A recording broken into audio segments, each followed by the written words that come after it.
During the latter decades of the Roman Republic, two men stood above all others. They began as political allies, but ended up becoming mortal enemies. One of them, Julius Caesar, would assume supremacy, while the other, Pompey, would end having his head served to Caesar in the wake of his assassination. Yet, despite failing to stop Caesar's rise, Pompey played a critical part in the destiny of the Republic and its eventual transformation into an empire. Cnaeus Pompeius Magnus was born in 106 BCE in Picenum, in central Italy, on the Adriatic Coast. His father, Cnaeus Pompeius Strabo, was the first in the family line to become a senator. By 89 BCE, Strabo had advanced to the position of consul, which was the highest elected political office in the Republic. He was a supporter of the Roman general and statesman Sulla, who launched an attempt, eventually successful, to gain power of the Republic by force. Strabo raised an army to fight for Sulla and his son, then in his late teens joined up. His first taste of battle was at Asculum in 89 BCE. During Sulla's first civil war between 88 and 87 BCE, Strabo fought with a legion he had raised on the side of General Sulla against Roman Senator Gaius Marius. Strabo died during the siege of Rome.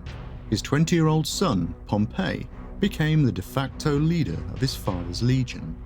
He also inherited his father's estates, along with the consequences of Strabo's actions. The elder Pompeius had developed a reputation for corruption, and after he died, accusations were raised that he had stolen public property.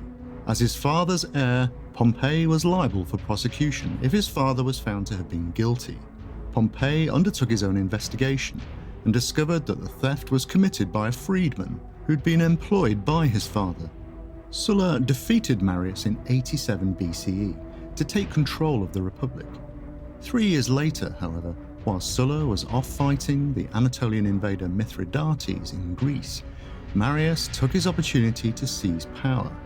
On his return, Sulla marched with a large army on Rome to reclaim power.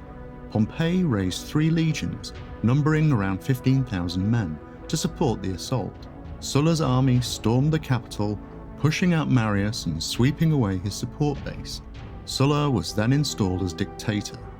The support that Pompey had given to his general did not go unnoticed. In fact, Sulla had personally taken note of the powerful young leader, who seemed to have a good head on his shoulders. He considered him to be an asset and wanted him to be part of his inner circle. As was the custom in those days, Sulla encouraged Pompey to marry his stepdaughter, Aemilia, in order to bring him into the fold. This despite the fact that Pompey was already married and that Aemilia was pregnant to another man. Pompey accepted the offer, which tells us a lot about his desire for power. He divorced his first wife and married the heavily pregnant Aemilia, thus bringing him into the family of the most powerful man in Rome. The second marriage, however, didn't last. Pompey later entered into his third marriage union with a woman named Mucia Tertia. He had 3 children over the course of a marriage that lasted close to 20 years. But then he also divorced her, apparently on the grounds of adultery. Sulla sent Pompey to Sicily to hunt down and defeat the forces of Marius, who had fled there. He treated his captured enemy leaders with unusual cruelty, earning himself the nickname Adolescent Butcher. From Sicily, Sulla sent Pompey to Africa, where he defeated the army of Gnaeus Domitius at the Battle of Utica. Following the victory, Sulla sent orders for Pompey to return the majority of his men to Rome, but remain in Egypt with a legion and wait for his successor to arrive. The soldiers who made up that legion were unhappy at the extension of their tour and began to speak against Sulla. However, Pompey stated that he would kill himself before he turned against Sulla. When he finally returned to Rome, Pompey requested that Sulla celebrate his victory with a triumph, which was a major public celebration of his victory. Sulla turned him down on the basis that he was too young to achieve such an honor. To this, Pompey made the throwaway cryptic comment that more people worship the rising sun than the setting sun.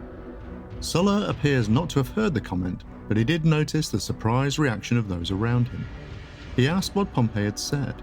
He then cried out, "Let him have his triumph."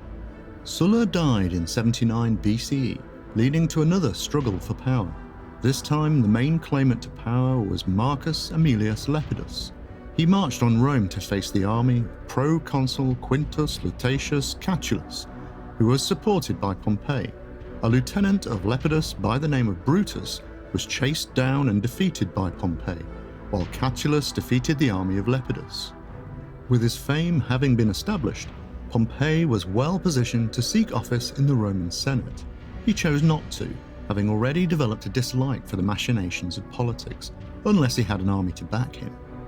Over the next decade, he fought in Spain and quelled rebellions across the Republic. His successes were ongoing, and by 73 BCE, he had, according to his own reckoning, brought 876 Spanish towns under Roman domination. In 73 BCE, a slave revolt under the leadership of a former gladiator named Spartacus caused panic throughout the Republic. A general by the name of Marcus Licinius Crassus was given the task of defeating the rebels. Crassus met the slaves in battle and soundly defeated them.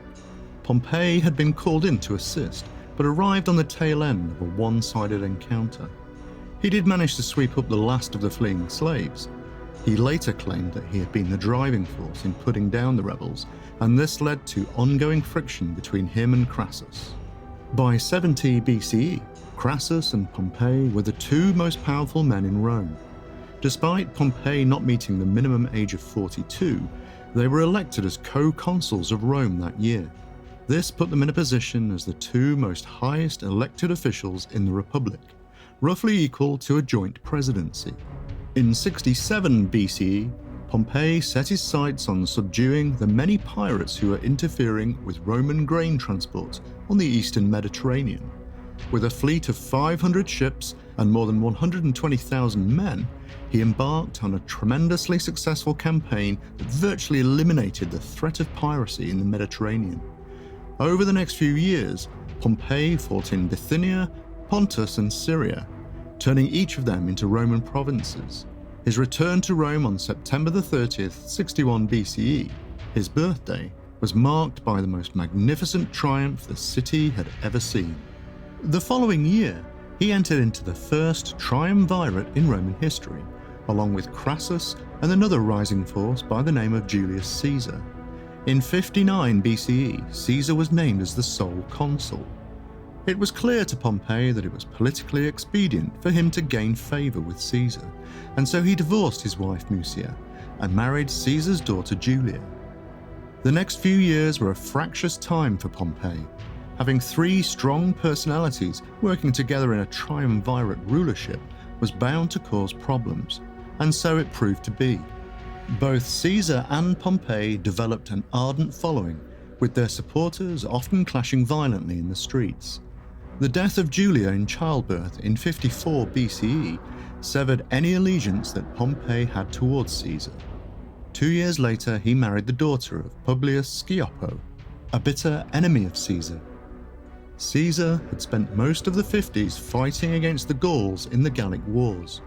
In 49 BCE, he returned to Rome at the head of a huge army, intent on securing sole power.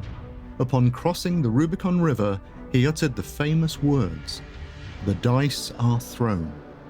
Pompey, with the control of the Republic's army, moved his forces to Macedonia in order to block Caesar's advance. But when Caesar appeared with a much larger and more experienced army, Pompey pulled back. The two armies finally met at the Battle of Pharsalus. Pompey's army was resoundingly defeated, with huge losses of men. Pompey himself managed to flee to Egypt. By now, Pompey was a marked man. With the ascendancy of Caesar, even his former allies had turned against him. He hoped that King Ptolemy of Egypt, with whom he'd established a close working relationship, would offer him safety, but he misjudged the Egyptian ruler. On September the 28th, 49 BCE, the king invited him to leave his ship and come ashore at Pelusium. But moments after setting foot on Egyptian soil, he was stabbed to death by one of Ptolemy's officers. In an attempt to curry favour with Caesar, Ptolemy had Pompey's head and body dispatched to Rome to be presented before Caesar. When the conqueror of Rome cast his eyes upon the remains of his former son-in-law, he gave way to tears. Hey, if you enjoyed this video, hit the like button and subscribe. If you have any other suggestions for future topics you'd like us to cover, please leave a comment below. And we'll see you next time on History Junkie.